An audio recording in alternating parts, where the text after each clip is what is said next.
Hello friends, welcome to favourite channel the studios. मैं अंकित आपका स्वागत करता हूं। आज का वीडियो है important questions from the chapter of climate of India. ये फर्स्ट चैप्टर है आपका जो थ्योरेटिकल पोर्शन में आता है ज्योग्राफी में। ये 10 मार्क्स का पोर्शन है जहां पर 10 मार्क्स का एक question ICSE board class 10th में आता ही है, तो इसको बहुत अच्छे से करेंगे। बिना टाइम वेस्ट के लिए चलिए वीडियो को शुरू करते हैं। इसके प्रीवियस वीडियोस आई बटन पे मैंने लिंक दे दिया है जहां पे थ्योरेटिकल पोर्शन हम लोगों ने डिस्कस किया, और अगर अभी तक आपने नहीं देखा है जाकर देख लीजिए। चलिए वीडियो को शुरू करते हैं। उससे पहले फिर से हमेशा की तरह कहूंगा, जल्दी से वीडियो को लाइक कर दीजिए, चैनल को सब्सक्राइब कर लीजिए, सब्सक्राइब कर चुके हो तो शेयर करिए, साथ ही साथ बेल नोटिफिकेशन दबाना ना भूलें जिससे लेटेस्ट सारी नोटिफिकेशन मिल जाए जैसे ही वीडियो अपलोड होती है। देखिए, जो क्लाइमेट ऑफ इंडिया है ये हमारा ज्योग्राफी पेपर में थर्ड क्वेश्चन होता है। पहला जो 2 क्वेश्चन होता है वो आपके मैप वर्क का होता है, जिसमें अपने लोगों ने टोपोग्राफिकल शीट के बारे में फुल डिटेल में 3 वीडियोस में डिस्कस किया था। वो भी आई बटन पे लिंक है। वो 20 मार्क्स का क्वेश्चन आता है। 10 मार्क्स का मैप ऑफ इंडिया का पोर्शन आता है, वो अभी हम लोग डिस्कस कर लेंगे।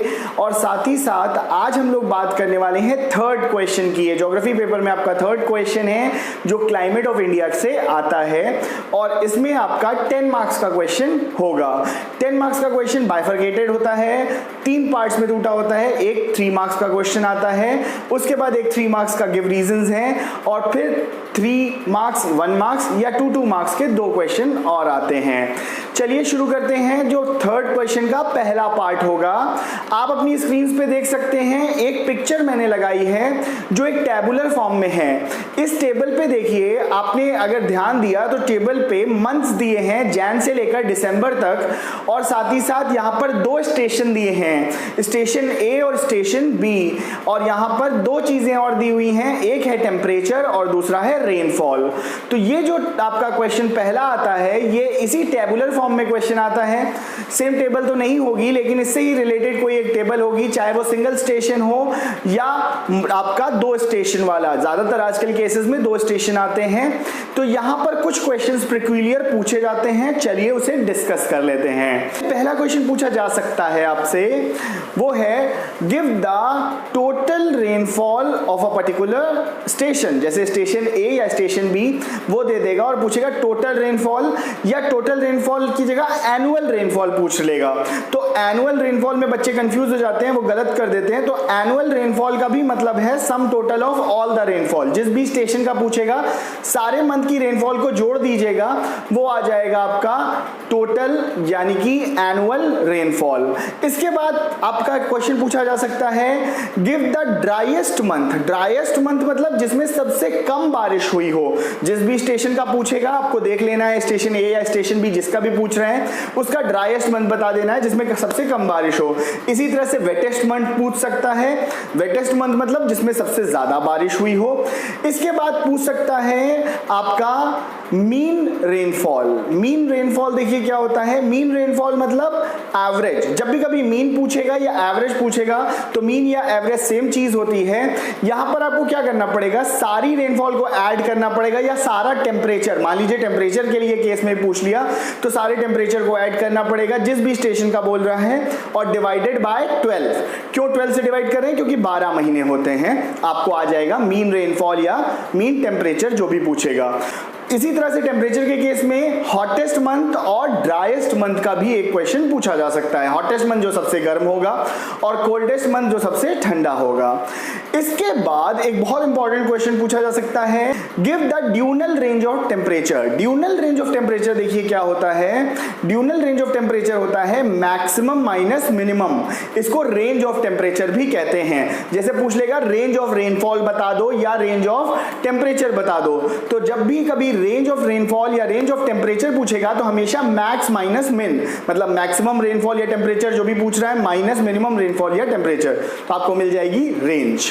पर एक क्वेश्चन इसमें पूछा जा सकता है कि on which coast coast is station A और स्टेशन बी, मतलब स्टेशन ए और स्टेशन बी किस कोस्ट पे सिचुएटेड है। इसमें भी बहुत ज्यादा परेशान होने वाली बात नहीं है। इसको आप कैसे पहचानोगे, जल्दी से समझ लो। इसको पहचानने के लिए आपको देखना है रेनफॉल जो है वो किस मंथ में कहां पर हो रहा है। मान लीजिए अगर रेनफॉल जो है वो आपका हो रहा है जून और जुलाई में और अगस्त में अगर ज्यादा बारिश है, यानी वो है वेस्टर्न कोस्ट यानी मालाबार कोस्ट में। ठीक है, कहां पर है, वेस्टर्न कोस्ट या मालाबार कोस्ट। और अगर जगह का नाम पूछता है तो आप केरला, त्रिवेंद्रम कुछ भी लिख सकते हैं। ठीक है, अभी यही अगर बारिश जो हो रही है वो हो रही है दिसंबर में या नवंबर में ज्यादा या अक्टूबर में ज्यादा, तो वहां पर आपका रिट्रीटिंग मॉनसून होता है जो कोरोमंडल कोस्ट यानी कि आपका ईस्टर्न घाट्स में होता है। और यहां पर आपको जगह तमिलनाडु बतानी पड़ेगी। जगह जो हो जाएगी वो तमिलनाडु या चेन्नई, जो भी है। स्टेट पूछेगा तो तमिलनाडु, और अगर जगह पूछ लेता है मतलब सेंटर पूछ लेता है तो चेन्नई। इस तरह से आपको इसको करना है। इसके बाद इसमें एक और क्वेश्चन पूछा जा सकता है कि which type of climate is found here, किस तरह का क्लाइमेट है। अगर देखिए रेंज ऑफ टेम्परेचर आपकी 15 डिग्री सेल्सियस या उससे कम है, अगर 15 डिग्री या उससे कम है, यानी वहां पर मैरी टाइम क्लाइमेट है। आपका विंटर और समर के बीच में बहुत ज्यादा डिफरेंस नहीं है टेम्परेचर का, इसीलिए यहाँ पे मैरी टाइम क्लाइमेट है। जिस ये जगह जो है वो किसके किनारे है, सी या कोस्ट के किनारे है या कोस्ट पर है। इसके बाद अगर मान लीजिए रेंज ज्यादा है 20 डिग्री, 25 डिग्री, 30 डिग्री, यानी कि ये कॉन्टिनेंटल टाइप है। कॉन्टिनेंटल टाइप मतलब कैसा क्लाइमेट, जहां पर गर्मियों में बहुत गर्म होगा और ठंडी में बहुत ठंडा। होप आप ये समझ गए हैं। ये जो टेबुलर फॉर्म का क्वेश्चन है इसमें इन्हीं में से कोई एक 3 क्वेश्चन आ जाते हैं, इसी को घुमा फिरा कर पूछता है। ध्यान से इसको देख लीजिए। कंपेयर करने के लिए पूछा जाता है कि स्टेशन ए में क्या है, स्टेशन बी में क्या है, तो आपको इसी तरह से पहचानना है जैसे मैं आपको क्वेश्चंस में बताया। जो सेकंड क्वेश्चन होता है वो गिव रीजंस होता है, जहां पर 3 क्वेश्चंस 1 मार्क्स ईच के गिव रीजंस के फॉर्म में आते हैं। यहां पर कुछ क्वेश्चंस बहुत कॉमन है जो घुमा फिरा कर पूछता है उसी से रिलेटेड। जैसे पहला क्वेश्चन पूछ सकता है why Mumbai receives more rainfall than Pune, तो Mumbai lies on the windward side of the western ghats whereas Pune lies on the leeward side। इसी तरह से बहुत सारे क्वेश्चंस पूछे जा सकते हैं, जिसमें आपको बैंगलोर का एग्जांपल पूछा जा सकता है, और आपका चेन्नई जैसे एक क्वेश्चन पूछा जा सकता है why Chennai remains dry during the rainy season, because Chennai lies on the levered side of the western Ghats, कि वो क्या है, ईस्टर्न घाट्स पर है। इसके बाद आपका एक क्वेश्चन पूछा जाता है कि क्लाइमेट से रिलेटेड, मतलब ये हाँ कि इस जगह का क्लाइमेट क्यों मॉडरेट है और या किसी जगह का क्लाइमेट क्यों बहुत हॉट है। तो यहाँ पर जब भी आपका क्वेश्चन आएगा वो इस तरह से आता है जैसे कि why Allahabad is hot during the summers and cold during the winters. तो यहाँ पर आपको क्या बताना है, कॉन्टिनेंटल टाइप। मैंने आपको प्रीवियस वीडियोस में बताया है, जाकर देख लीजिए। बिकॉज ये लैंड लॉक्ड है तो गर्मियों में बहुत गर्म रहता है और जाड़ों में ठंडा। इसी तरह से पूछ सकता है मुंबई, केरला, चेन्नई, ये मॉडरेट टाइप ऑफ क्लाइमेट यहाँ पे क्यों होता है, because they are near the sea, तो सी के किनारे हैं तो land breeze sea breeze phenomena होता है, इसलिए मॉडरेट टाइप ऑफ क्लाइमेट होता है। एक क्वेश्चन पूछा जा सकता है why southern India is hot and humid throughout the year, because they are lying near to the equator, because वो इक्वेटर के क्या हैं, पास हैं। इसके बाद क्वेश्चन एक बहुत इंपॉर्टेंट कभी कभी पूछ लेता है कि why Delhi is having higher range of temperature than Shimla although they lie on the same latitude, मतलब दिल्ली और शिमला जो है वो सेम लैटिट्यूड पे हैं, लेकिन दिल्ली में टेम्परेचर ज्यादा होता है, शिमला में क्यों होता है कम, because Shimla lies on a higher altitude. Shimla कहाँ है, ऊंचाई पर है ना, हायर एल्टीट्यूड। तो याद रखिएगा जब भी कोई चीज ऊंची होगी, हायर एल्टीट्यूड में होगी, तो वो हमेशा टेम्परेचर उसका कम होगा। इसका मैंने आपको बताया भी था कि 166 मीटर जब हम लोग ऊपर जाते हैं तो 1 डिग्री टेम्परेचर गिर जाता है। इसी तरह से एक क्वेश्चन पूछा जा सकता है आपका जैंतिया, खासी और गारो हिल से रिलेटेड, जो नॉर्थ ईस्ट इंडिया में है। वहां पर जैसे पूछा जा सकता है कि Gangtok receives more rainfall than Shillong, because Gangtok जो है वो विंडवर्ड साइड में है जैंतिया, खासी और गारो हिल्स के, और जो आपका शिलोंग है वो लीवर्ड साइड पर। कभी कभार एक क्वेश्चन पूछ लिया जाता है कि why the Bay of Bengal branch does not shed more moisture in India, because it is attracted towards the low pressure area या ट्रफ ऑफ म्यांमार, तो इसीलिए नॉर्थ ईस्ट इंडिया में बारिश देते हुए आगे निकल जाता है। Why Mawsynram is the wettest place of the world, because it is lying to the windward side of the Jaintia hills, and that is why it receives much of the rainfall from the Bay of Bengal branch. That is why it is wet throughout the year. तो यहाँ पे इसी तरह से related बहुत सारे give reasons के questions पूछे जाते हैं.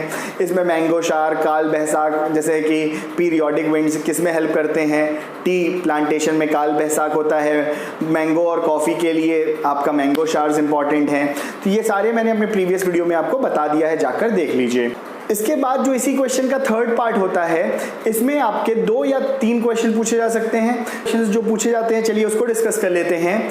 इसमें आपका एक क्वेश्चन पूछा जा सकता है, how Himalayas act as a climatic divide. तो यहाँ पर they protect us from the cold Siberian winds coming to India, and they try that all the moisture bearing winds should shed their moisture in India of southwest monsoon. तो इस तरह से climatic divide का काम करता है हिमालयाज. इसके बाद इसमें क्वेश्चन पूछा जा सकता है that what are western disturbances. तो मैंने बताया था western disturbances are those disturbances which arise in Mediterranean sea, they cross Pakistan, Afghanistan and come to India, and they give winter rainfalls which is helpful for wheat cultivation in Punjab, Haryana and western Uttar Pradesh. इसके बाद एक question आपसे पूछा जा सकता है कि periodic winds क्या होती हैं या पीरियोडिक रेनफॉल्स क्या होते हैं. तो उसमें मैंगो शार, काल बैसाख, इसके बारे में आपको बताना है. इसके बाद आपका एक क्वेश्चन पूछा जा सकता है कि what is the nature of Indian monsoon. तो नेचर ऑफ इंडियन मानसून में erratic, unpredictable, unprecedented, unevenly distributed, इससे रिलेटेड आपको लिखना पड़ेगा. में क्वेश्चन पूछा जा सकता है which local wind is blowing over India during the summer. तो लू के बारे में आपको बताना है. इसके बाद क्वेश्चन आ सकता है पीरियोडिक रेनफॉल्स जो होती हैं आपकी साउथ इंडिया में, तो मैंगो शार्स. पीरियोडिक रेनफॉल जो आपकी ईस्टर्न इंडिया में होती है, जिसमें आपको काल बैसाख वगैरह बताना होगा. इसी से रिलेटेड क्वेश्चंस इसमें पूछे जाते हैं. आई होप आपके सारे डाउट्स इस चैप्टर को रिलेटेड कवर हो गए होंगे और क्वेश्चंस भी आप समझ गए जो इसमें पूछे जाते हैं ज़्यादातर होंगे. अभी भी अगर कोई डाउट है तो कमेंट्स के थ्रू आप पूछ सकते हैं, और वीडियो कैसा लगा वो भी बता सकते हैं. फिर से आपसे कहूँगा जल्दी से चैनल को सब्सक्राइब कर लीजिए, वीडियो को लाइक कर दीजिए और बेल नोटिफिकेशन दबाना ना भूलें, जिससे आपको लेटेस्ट सारी नोटिफिकेशन मिल जाए जैसे ही वीडियो अपलोड होती है. अपना ख्याल रखें, अपने देश का भी. जय हिंद, जय भारत. Thank you.